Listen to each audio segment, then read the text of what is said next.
Alrighty, welcome. And on this next segment, I'm talking about INTJs, the introverted intuitive dominance, right? For those of you who know, for those of you who don't know, yes, introverted intuitives, INTJs, lead with introverted intuition. And what does that mean? They lead with introverted intuition, and their second function is extroverted thinking. Third function is introverted feeling. Fourth function is extroverted sensing. So when we talk about INTJs, okay, first and foremost, they are considered a introverted type. But what does that mean? Essentially, that introverted intuition is how they observe the world. They're observing the world, but they like to observe their environment from on a more mental level. So, for example, they might be looking at the same tree that I'm looking at, and the only difference is, as having that extroverted sensing, they become very present in their observations. But while observing things, they're putting things together mentally. They're connecting things. And so when you link that with extroverted thinking, essentially what you have is a situation where they're sucking in information, taking in information, logic, thoughts, ideas from the outer world, and they're just taking it in from the outer world and processing it internally. And what that does is they end up being very brilliant in the fact that they're very observatory, they love to analyze, and then they come to ideas and creative ideas that are very unique to them. You know what I mean? They're the types that follow their own path. INTJs are the types that aren't really big on just fitting in the crowd. They're not really big on doing what everyone else is doing. Just to shine a light on INTJs, they're the rarest type, them and the INFJs. So the two types that lead with introverted intuition are the rarest types on the planet, psychologically speaking, when it comes to MBTI, or Jungian theory, whatever you want to call it. So with that being said, you got to realize that they're a very unique personality type in the sense that they're very observative. They love to analyze. They love to solve. But they like to do this on a very interpersonal level, on a very internal level. They're able to figure out truths um, kind of objective from just the crowd. And that's what makes them such an amazing group of people to have in the world. They're able to offer perspective and ideas that aren't riddled with too much introverted feeling or too much introverted thinking, where it's like, oh, it has to make sense to me, it has to feel this certain way, it has to sound this certain way. No. For them, they can deal with pure raw logic, pure raw facts. That's what extroverted thinking is all about. It's looking at the outside world and saying, what is it? What is this? What do we got to do to fix this in the outer world? Just give it to me plain, raw, simple. And when you pair that up with the introverted intuition, it's able to develop some of the most amazing systems and ways to view things, and has great ways to analyze things. Now, the key thing is getting this introverted intuitive, this INTJ, to express that. And that's why extroverted thinking is so big. When it comes to areas that INTJs are very interested in, or have interest in, or have understanding in, they'll be able to provide some of the most amazing insights through conversation, through different activities, if you ask them. You know what I mean? INTJs are very intelligent in that regard, and they have that tunnel vision ability with that introverted intuition to lock in on something that they feel passionate about. Their FI is their third function. So they have to feel a certain way about the things that they're learning in order to fully be engaged. But nonetheless, they're still taking in information everywhere it comes from with that extroverted thinking.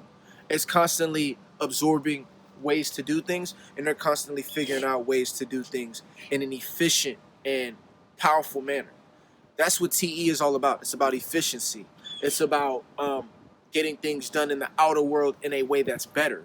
It's all about innovation, improvement. How can we improve? INTJs are very big on improvement.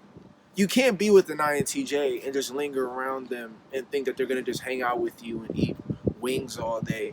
I mean, they might do that on an occasion or on a weekend to hang out or whatever.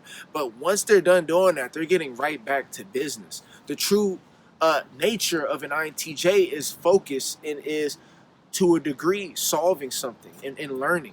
They love to learn. They're lifetime learners. Learning, learning, learning. INTJs are the types when they're young, they're reading a lot of books. While everyone's hanging out, going out, doing stuff, they're kind of inside, chilling, relaxing, learning something, watching something, reading something. And even with the TV shows they watch as an INTJ, they even learn from like entertainment. Like, you got to remember, they're a little bit more disconnected from those feeling elements because it's their third function. Even though they do feel very strong, an introverted feeling is still in their first, it's their third function. It's still very strong. But what we have to understand is they have a lot of attention put on logic, on efficiency. So that almost is what makes them feel good, what makes them feel comfortable. That FI is at rest when they know that their logic has been fed correctly, when they know that they know what's going on. INTJs are the types that know what they know and they don't know what they don't know. They're not going to waste their time trying to figure everything out that is beyond them, but they will take the time to go deep into subjects that they have a lot of care for and that they have a lot of passion for. INTJs are really unique people in the sense that they don't really care about the outer world or the scene or the popular crowd or any of that stuff too much. You got to remember, extroverted feeling is their second to last function. Okay? So, and introverted sensing is their last function. So when it comes to remembering what everybody wants to do, when it comes to caring about where the group is going, when it comes to just even things like holidays even. Don't get me wrong, like they can remember it, whatever, but they're much more focused on the now and the future.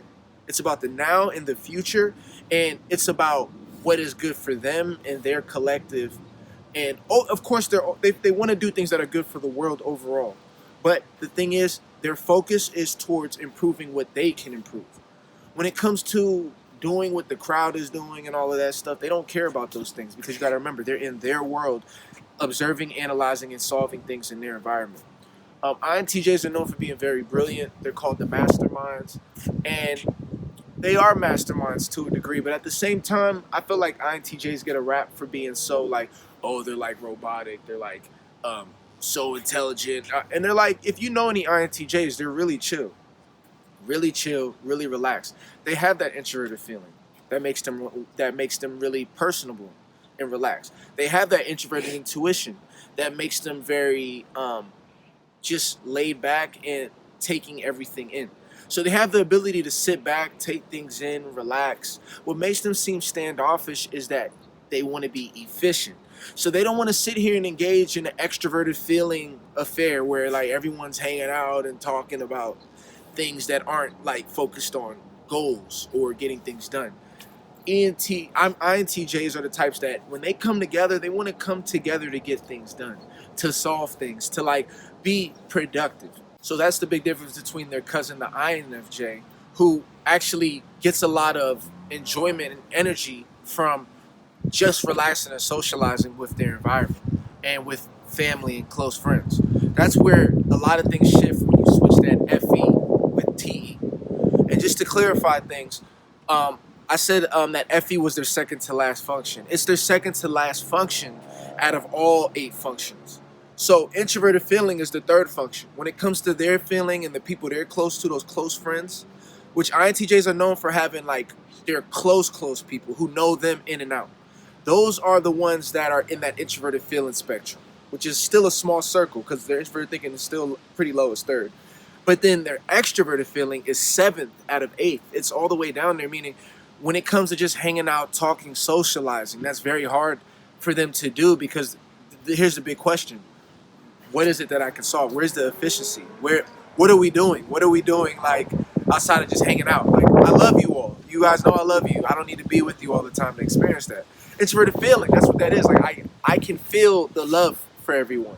I don't have to physically be with you to feel that. So that's the disconnect that makes a lot of INTJs seem very, very antisocial.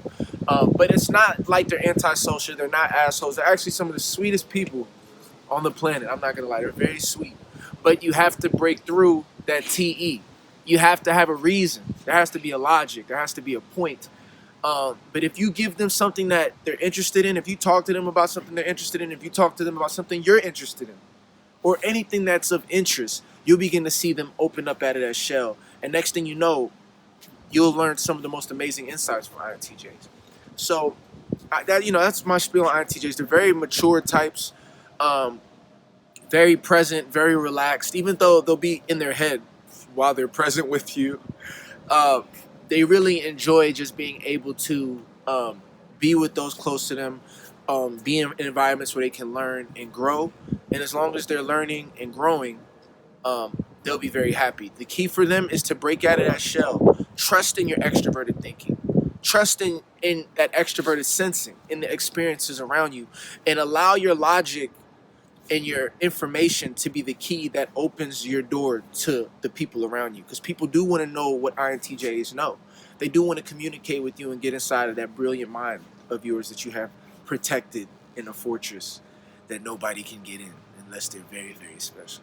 So, with that being said, that's my spiel on INTJs. I hope you learned a lot, and we'll talk soon.